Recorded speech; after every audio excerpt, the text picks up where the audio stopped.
Hello दोस्तों, स्वागत है आपका 6th सेमेस्टर का जो अपना दूसरा पेपर चल रहा है ऑब्जेक्टिव सीरीज में। ये दूसरा दिन होने वाला है। काफी कुछ हमें आपको इसमें सिखाना पड़ेगा, वीडियोस बहुत बड़ी ना हो जाए, इसलिए हमने कम क्वेश्चंस लिए हैं क्योंकि बहुत कुछ आपको बताना पड़ेगा। सुनिए भाई, हम लोगों ने जो पहली वीडियो देखी थी उसमें हम लोगों ने ज्यादातर बात करी थी डायोड की। ध्यान से समझना, काफी कुछ बताने की कोशिश करेंगे, जरा समझो भाई। सबसे पहले एक चीज ये समझो कि डायोड होता क्या है भाई। डायोड का मतलब क्या है कि हम लोग भाई एक पी टाइप लेते थे, एक एन टाइप लेते थे। मान लिया दोनों को आपने मिला दिया, मान लिया ये सर जी पी है, ये एन है, दोनों मिल गए तो यहां पे बना जंक्शन यानी संधि। जहां पे दो चीजें जुड़ती हैं उसे जंक्शन कहते हैं भाई, संधि कहते हैं। ठीक है, जैसे आपने सुना होगा, जैसे हम लोग शाहजहांपुर में हैं तो शाहजहांपुर एक जंक्शन है। क्यों जंक्शन है भाई?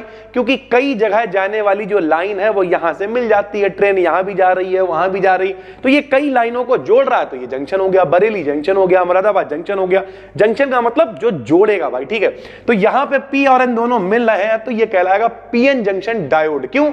दो है तो डायोड, जोड़ा हुआ है तो जंक्शन डायोड। तो अभी तक हम लोग डायोड की बात कर रहे थे। जब कभी भी ट्रांजिस्टर की बात होती है भाई, तो ट्रांजिस्टर कैसे होगा? या तो पीएनपी ट्रांजिस्टर होगा सर जी, एनपीएन ट्रांजिस्टर होगा। इस तरीके से ट्रांजिस्टर बनते हैं भाई। ठीक है, अब ट्रांजिस्टर बनाने के लिए क्या करना पड़ेगा? मान लिया दो पी टाइप ले लिए भाई साहब, दो पी टाइप के बीच में एक एन टाइप वाले क्रिस्टल को रख दिया। एन टाइप कैसे बनता है, पी टाइप कैसे बनता है, पहली वीडियो में बताया था। 5 संयोजकता मिल गई, 3 संयोजकता मिल गई, कभी खाली रह गया, कभी इलेक्ट्रॉन फालतू हो गया। खाली रह गया तो उसे होल कह दिया यानी पी टाइप हो गया, इलेक्ट्रॉन फालतू हो गया तो वो एन टाइप कहलाया। इस तरीके से सारी चीजें होती हैं भाई। ठीक है, तो जब दो पी टाइप के बीच में एक एन टाइप रख देते हैं तो पीएनपी ट्रांजिस्टर कह देते हैं। ऐसे ही अगर दो एन टाइप के बीच में हम लोग एक पी टाइप रख दें सर जी, तो ये एनपीएन ट्रांजिस्टर हो जाएगा। तो ट्रांजिस्टर से रिलेटेड चीजें होती हैं। फिर ट्रांजिस्टर में हम लोग बहुत सारे लाभ निकालते हैं, गेन बोलते हैं। वोल्टेज गेन कितना है? गेन समझते हो क्या होता है भाई? गेन का मतलब कि अगर मान लिया कितना लाभ हुआ है, मैं सरल भाषा में, प्रॉफिट कितना हो रहा, तो वोल्टेज गेन क्या है, करंट गेन क्या है, पावर गेन क्या है। जैसे P बराबर VI होता, वोल्टेज गेन निकाल लिया, करंट गेन निकाल लिया, दोनों की मल्टीप्लाई कर दी तो पावर गेन निकल आया।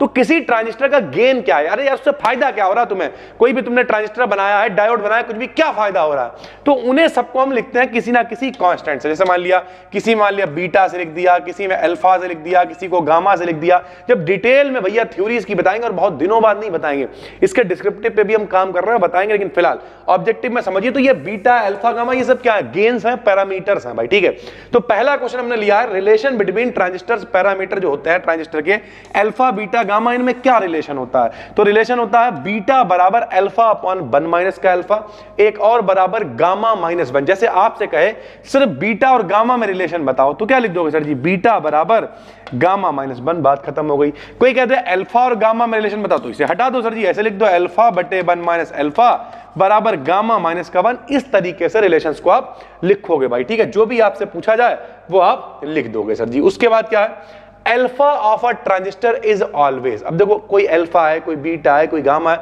तो किसी भी ट्रांजिस्टर के लिए जो अल्फा की वैल्यू होती है वो हमेशा 1 से कम होती है, लेस देन 1। देखो तीसरा भी इसका यही है।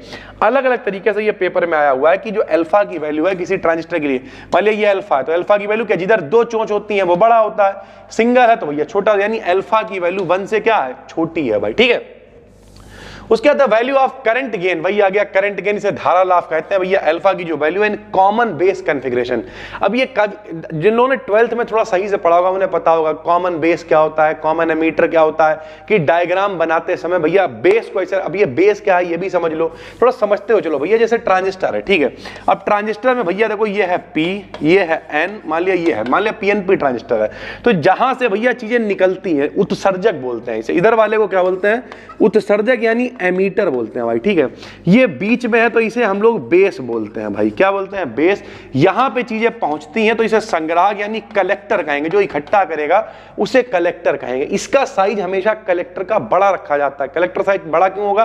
क्योंकि सारी चीजें आके वहां पर इकट्ठी होंगी, तो इकट्ठी होने के लिए जगह चाहिए होगी, तो कलेक्टर का साइज हमेशा बड़ा होगा। बेस का साइज पतला होगा ताकि ज्यादातर लोग यहां से क्रॉस करके उधर पहुंच पाए। अगर बेस का साइज बहुत बड़ा कर दो तो कोई कलेक्टर तक पहुंचेगा नहीं, सब बेस में ही मेरे भाई पतला होल और इलेक्ट्रॉन मिलकर आपस में उदासीन होगा, कलेक्टर बैठ के इंतजार कर रहा है, तो इसका साइज थोड़ा कम रखा जाता है। इस तरीके से चीजें चलती हैं भाई, ठीक है। तो हमेशा क्या है कि अगर बेस कॉमन में लगा, कॉमन बेस कॉन्फ़िगरेशन का मतलब जब हम इसका डायग्राम सेट करेंगे तो बेस कॉमन लगा हुआ, यानी उसका जो कनेक्शन है वो दोनों तरफ से हमने कर रखा है। तो कॉमन बेस कॉन्फ़िगरेशन में जो अल्फा की वैल्यू हमेशा लेस देन 1 होती है भाई, ठीक है। फिर देखिए पावर गेन आ गया। Power gain is maximum in the configuration. कौन सा कॉन्फ़िगरेशन सेट करें? एमीटर को कॉमन पे लगाएं, बेस को कॉमन पे लगाएं, कलेक्टर को कॉमन पे लगाएं, कौन सा कॉन्फ़िगरेशन सेट करें कि जो पावर गेन है वो मैक्सिमम मिले। कोई भी व्यक्ति काम क्यों करता है? जैसे अभी हम ये वीडियोस बना रहे हैं, हमें मालूम है इस पे व्यूज बहुत ज्यादा नहीं आएंगे यूट्यूब पे, क्यों? क्योंकि 6 सेमेस्टर वाली ऑडियंस उतनी एक्टिव नहीं है।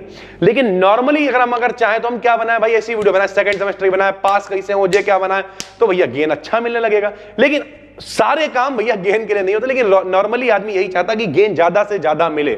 जैसे मान लिया अगर हम आपसे कहें ये बोर्ड है, डिजिटल बोर्ड, हमें लिए हुए लगभग 1.5 से 2 साल हो गए, बेहतरीन चल रहा है, जिस भी कंपनी का है, हम यहाँ कोई प्रचार करने नहीं है, लेकिन रियलिटी अगर हमें ये गेन नहीं देगा तो फिर 1-8 महीने 2 महीने के बाद हम परेशान हो जाएंगे। तो जब कॉमन एमीटर, सीई शॉर्ट में लिखा है, सीई का मतलब क्या है? कॉमन एमीटर मोड है। जब भी कभी कॉमन एमीटर मोड होगा तो पावर गेन हमेशा ज्यादा होगा। शॉर्ट नोट्स बनाओ, हम बार बार कह रहे हैं, एक कॉपी लेके बैठो, पेन लेके बैठो, भैया क्या बोलेंगे? पावर गेन मैक्सिमम किसमें? कॉमन एमीटर में। बात खत्म हो गई सर जी। इन कॉमन एमीटर करंट, देखो एम्पलीफायर में जब भी कभी रिलेशन पूछते हैं हम लोग बीटा और अल्फा के बीच में, तो बीटा बराबर अल्फा अपॉन 1 माइनस का अल्फा होता है। किसमें? कॉमन एमीटर और करंट एम्पलीफिकेशन के लिए। Relation between beta and alpha same ही लिखा हुआ है, कोई दिक्कत नहीं है। Relation between alpha and gamma, तो gamma equals to 1 upon 1 minus का अल्फा होता है, ठीक है। ये जो भी रिलेशंस है, खास करके गामा वाला भले ही मत याद करना, ये जो बीटा वाला रिलेशन है इसे जरूर याद कर लेना भाई, पेपर में जरूर आएगा, ठीक।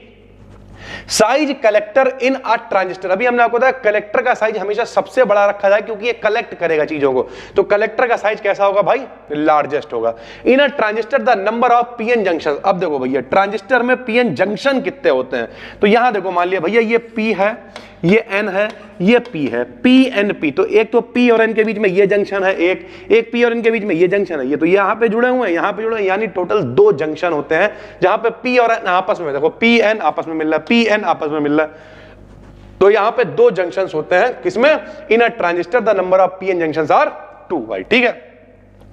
इन a transistor the size of a base. अब देखो बेस का साइज कैसा होता है, तो बेस का साइज हमेशा पतला रखा जाएगा, thinner than both emitter and collector. Emitter और कलेक्टर से पतला रखा जाएगा ताकि आसानी से जो इलेक्ट्रॉन है, होल्स है, जो भी मूव कर रहा हो वो आसानी से कलेक्टर तक पहुंच पाए भाई, ठीक है। During normal working of transistor, जब ट्रांजिस्टर नॉर्मल वर्क कर रहा होता है एज एम्पलीफायर, द एमीटर वेस जंक्शन हमेशा कैसा होता है? फॉरवर्ड बाइसिंग में होता है। हमने आपको पिछले वीडियोस में बताया था, फॉरवर्ड बाइसिंग का मतलब होता है प्लस वाले को प्लस से, पी पॉजिटिव तो प्लस से जोड़ दो, एन निगेटिव तो माइनस से जोड़ दो, उसे फॉरवर्ड बाइसिंग यानी अग्र अभिनत कहते हैं। यानी अगर आपको नॉर्मल वर्किंग करानी है एम्पलीफायर की, जब कभी ट्रांजिस्टर को एम्पलीफायर के रूप में यूज करें। एम्पलीफायर क्या होता है? एम्पलीफायर देखा भैया यहां पे रखा हुआ है, क्या करा भैया? उसमें लगाया, आवाज बढ़ा दी, उसने एम्पलीफाई कर दिया, प्रवर्धित कर दिया। वो क्या कर रहा है? वॉइस को एम्पलीफाई कर रहा है। ऐसे वोल्टेज एम्पलीफायर होते हैं, करंट एम्पलीफायर होते हैं, जिसे बढ़ाना होगा उसे एम्पलीफाई करने के लिए चीजें हैं भाई, ठीक है। तो फॉरवर्ड बाइसिंग में हमेशा रखा जाता है जब भी कभी ट्रांजिस्टर को एज एन एम्पलीफायर यूज करना होता है। The depletion layer of tunnel diode, most important है टनल डायोड, जिसका भी पेपर डिस्क्रिप्टिव है। टनल डायोड हमने पढ़ाया हुआ है, आप सर्च करो tunnel diode B D gradient, paper यहां पे मिल जाएगा यूट्यूब पे, कोर्स में देख रहे हो, यहां पे बहुत जल्दी हम अपलोड कर देंगे सारे डिस्क्रिप्टिव, पहले से मतलब हमने पढ़ा रखे हैं, कहीं ढूंढने की जरूरत नहीं है, तो टेंशन मत लो भाई, ठीक है। तो टनल डायोड जो है वो बहुत इंपॉर्टेंट है, और इसमें हमेशा जो डिप्लेशन लेयर होती है, डिप्लेशन लेयर समझते हो, जहां पे पी एन संधि मिलते हैं, पी और एन मिलते हैं, उसके चारों तरफ जो लेयर बनती है, ठीक है, उसे डिप्लेशन लेयर कह दो भाई, ठीक है। जो पोटेंशियल होता है वहां पर सारी चीजें हमने आपको बताई हुई है पिछली वीडियो में डिटेल में, तो वो हमेशा कम रखी जाती है टनल डायोड में डिप्लेशन लेयर। शॉर्ट की डायोड, जो शॉर्ट की डायोड होता है हमने आपको बताया था, शॉर्ट की एक ऐसा डायोड है जिसमें पी और एन नहीं मिलेंगे, 2 सेमीकंडक्टर नहीं मिलते हैं डायोड में। उसमें शॉर्ट की डायोड में क्या होता है? एक मेटल होगा, एक सेमीकंडक्टर होगा, तो मेटल सेमीकंडक्टर होता है, इसलिए इसमें डिप्लेशन लेयर भी नहीं बनती है। ये हमने डिटेल में बताया हुआ है पिछली वीडियो में, तो इस पूरी सीरीज को अगर आप फॉलो करोगे तो बहुत आराम से आप सारी चीजों को समझ पाओगे भाई, ठीक है। एवेलांस ब्रेकडाउन कब होता है? तो हमने आपको बताया एवेलांस क्रैकिंग, भंजन जो है collision of majority carriers with atoms. जो मेजॉरिटी कैरियर्स होते हैं, चाहे मेजॉरिटी मतलब अधिकता में, जैसे एन टाइप में इलेक्ट्रॉन ज्यादा है, पी टाइप में होल्स ज्यादा है, इलेक्ट्रॉन या होल्स जब एटम्स से टकरा जाएंगे तो भैया क्या होगा? कोलिजन का मतलब टकराना, टकरा जाएंगे तो क्रैकिंग होगी, ब्रेकडाउन होगा, जिसे हम लोग एवेलांस ब्रेकडाउन कहेंगे। Which one of the diode is used in high speed switching circuit. अगर भैया हाई स्पीड स्विचिंग सर्किट, देखिए एक चीज समझो, पहले होता क्या, जैसे पीएनपी ट्रांजिस्टर है, पीएनपी ट्रांजिस्टर सबसे घिनौना होता है। क्यों? क्योंकि पीएनपी ट्रांजिस्टर में भैया होल्स होते हैं सबसे ज्यादा, ठीक। अब होल्स से करंट का फ्लो रहा, होल्स की स्पीड होती है कूड़ा, अबे होल गति थोड़ी करेंगे, वो लगता है कि होल गति कर रहा है, अरे भाई यहां पे अगर कोई छेद है तो वो गति कैसे करेगा यार, वो अलग बात है। तुमने यहां से निकाल के कुछ यहां फिट कर दे तो एक और छेद हो गया, यहां से यहां, यहां से यहां, तो इलेक्ट्रॉन मूव करेंगे, लेकिन लग ऐसा रहा होगा कि भैया वो जो होल है वो मूव करता हुआ जा रहा। तो सबसे घिनौनी स्पीड होती है पीएनपी की। फिर एनपीएन में जो है, एनपीएन वाले में इलेक्ट्रॉन्स मूव करते हैं, थोड़ी स्पीड ठीक होती है। तो जो बहुत हाई स्पीड स्विचिंग सर्किट्स होते हैं कंप्यूटर वाले, उसमें हम लोग टनल डायोड का इस्तेमाल करते हैं भाई, ठीक है। इस तरीके से सारी चीजें चलती हैं। उसके अलावा एक ये क्वेश्चन है, अभी हम और भी आपकी न्यूमेरिकल्स की प्रैक्टिस कराएंगे, लेकिन फिलहाल अभी आपको ये समझना है, आपको क्या दे रखा है, कलेक्टर करंट दे रखी है। कलेक्टर करंट का मतलब सर जी क्या है? कलेक्टर करंट का मतलब आईसी दे रखा है आपको, IC for, C for collector, I for current. कितना दे रखा? 0.96 मिली एम्पियर दे रखा है। बेस करंट आपको आईबी दे रखा है 0.02 मिली एम्पियर दे रखा है सर जी, ठीक है। आपको एमीटर करंट बोले तो आईई निकालना है, सीधा फार्मूला होता है IE बराबर IB प्लस IC। से बिल्कुल याद कर लो, मान के चलो अगर आपका पेपर ऑब्जेक्टिव है तो कम से कम 2 से 3 सवाल आपको इस फार्मूले के ऊपर मिल जाएंगे, IE बराबर IB प्लस IC। भाई सीधी बात है, IB का मान आपको दे रखा है, IC का मान दे रखा है, दोनों को आप जोड़ दोगे 0.98 मिली एम्पियर आपका आंसर आ गया। कभी एक यहां पे गलती बच्चा करता है, कभी कभी भाई ये माइक्रो में दे देगा, ये मिली में दे देगा, और बच्चा ऐसे ही जोड़ देता है, जो कि गलत अप्रोच है।